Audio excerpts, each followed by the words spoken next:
I want to give a big thanks to OmniViewer for this idea of doing a kaiju spin on the one marvelous moment.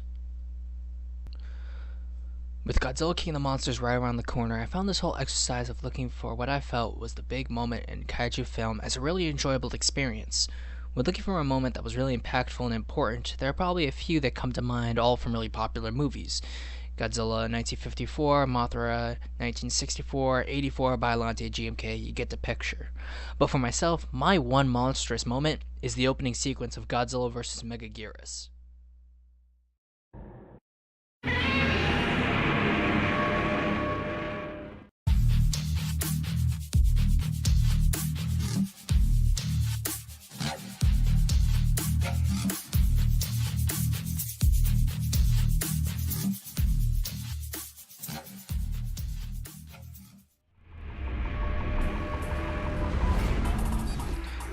When Godzilla vs. Megaguirus is brought up, the common words to describe the film overall are boring, uninspired, average, mediocre, and in a lot of ways, yeah, that is fair.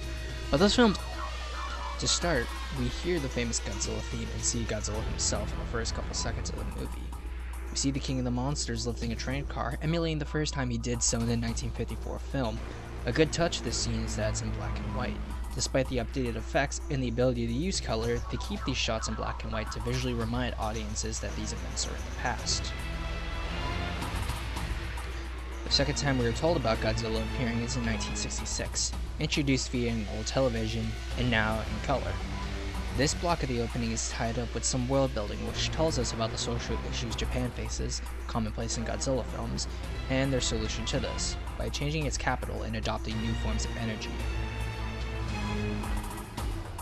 The reason this is an effective hook is because it tells us everything we really need to know about this film going in. What Godzilla has done, his perceived role in the universe and story, the concept of clean energy and no more nuclear energy, all of which become important to us at the end of the film. And this is all presented to us in a visually unique backdrop. This whole moment also really makes the past relevant. Unlike Godzilla 2000 prior that doesn't mention what happens in 1954, or Final Wars only mentioning it in dialogue, this opening lets audiences see what happened during Godzilla's first appearance in this universe, and the choice to add new scenes to flesh out what happened during 1954 in their timeline would also appear in GMK the following year, and Godzilla gets Mechagodzilla in 2002. This final part of why I like this moment is totally personal, but I just really like seeing my favorite Godzilla design attacking Tokyo in 1954. Seeing as this Godzilla design was the poster boy for much of Godzilla media for the early 2000s, it's fulfilling to see the old paid homage to in a respectful manner. Once again, I really enjoyed doing this and hope other YouTubers give their thoughts about their one monstrous moment before Godzilla King of the Monsters comes out. I'm Zimzilla, signing out.